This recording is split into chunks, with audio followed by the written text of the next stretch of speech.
India में एक call है, मर्द के दिल के सबसे करीब जो रास्ता है वो पेट का है। इब्न क़य्यूम अल-जौज़ी रहमतुल्लाह अलैह फरमाते हैं, the fastest way to reach a man's heart is through eyes. ये जो आँखें हैं ये बहुत इंपॉर्टेंट रोल प्ले करती हैं हमारे दिल की पाकीज़गी का। अगर इन आँखों को हमने बेलगाम छोड़ दिया या इसका गलत यूज़ कर रहे हैं, फिल्थ कंटेंट को देखते हैं, अगर गलत वेबसाइट की एक्सेस करते हैं, अगर अडल्ट कंटेंट्स हम देख रहे हैं, अगर नामहरम को हम देख रहे हैं इन आँखों से, तो इन आँखों का जो इनपुट है, जो ये आँखें ले रही हैं, उससे दिल जो है गंदा हो रहा, उससे दिल जो है हमारा करप्ट हो रहा और दिल के असरात उस पर पड़ रहे हैं और दिल पर आँखों के असरात पड़ते हैं। अल्लाह के नबी ने फरमाया कि जिस्म में एक लोथड़ा है, अगर ये ठीक रहेगा तो पूरा जिस्म ठीक रहेगा, लेकिन अगर ये ख़राब हो गया तो पूरा जिस्म करप्ट हो जाएगा। और जान लो कि वो दिल है।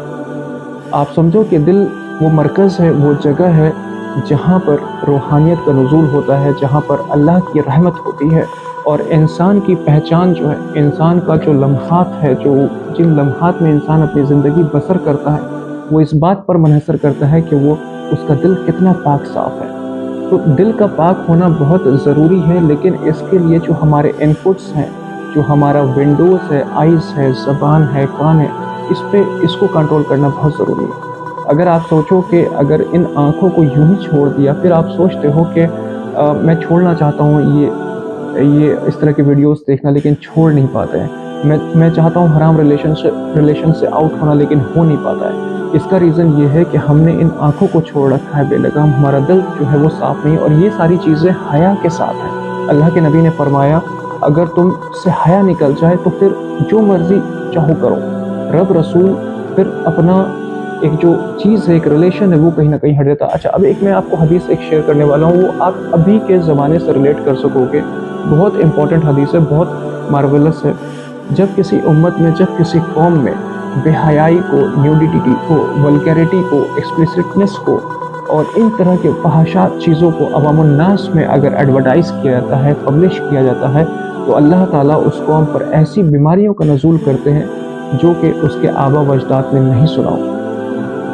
इसकी तस्दीक पॉसिबल है। आप देखो कोरोना वायरस जो आया, इससे पहले कभी अभी आप देखो कि जो नॉर्मल डिजीज़ेज़ हैं, जैसे हाइपरटेंशन है, ब्लड प्रेशर है, ब्लड शुगर है, कोलेस्ट्रॉल है, ये सारी बीमारियां एक ज़माने में बिल्कुल ना के बराबर थी। और फ्रैंकली स्पीकिंग, अगर किसी को मैलिग्नेंसी डायग्नोस्ड हो जाए, कैंसर डायग्नोस्ड हो जाए, तो cancer is non curable disease nowadays. इसका इलाज नहीं है फ्रैंकली।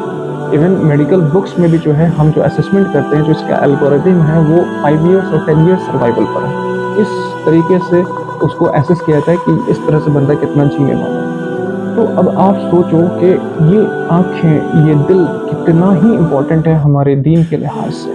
तो ज़रूरी है इस बात को कि अपने अंदर हया लाने की ज़रूरत है। वो जो गीत तुमने सुना नहीं, मेरे उम्र भर का रियाज था, मेरे दर्द की थी वो दास्तां, जिसे हंसी में तुम उड़ा गए। तो बहुत ज़रूरी है मेरे भाइयों के अपने ऊपर वर्कअप किया जाए, अपने जो कैरेक्टर हमने बनाना है इसके ऊपर ध्यान दिया जाए, अपने हैबिट्स को चेंज करें। कोई इंसान सही नहीं होता अनटिल अनलेस वो अपने ऊपर वर्कअप करे और अपने आप को अच्छा बनाए। और जब हम अपने ऊपर काम करते हैं, मेहनत करते हैं, दीन के ऊपर मेहनत करते हैं, अपने आप को दीन के नॉलेज से एनलाइट करते हैं, तो फिर हमारे अंदर अच्छी खसलतें, अच्छी आदतें भी आने लगती हैं। तो चलें, ऐसे दीन की इंफॉर्मेटिव वीडियोज़ के लिए मैं आपको एक काइंड ऑफ रिमाइंडर करता रहूँगा। चैनल को सब्सक्राइब कीजिए, मुझसे जुड़ जाइए। थैंक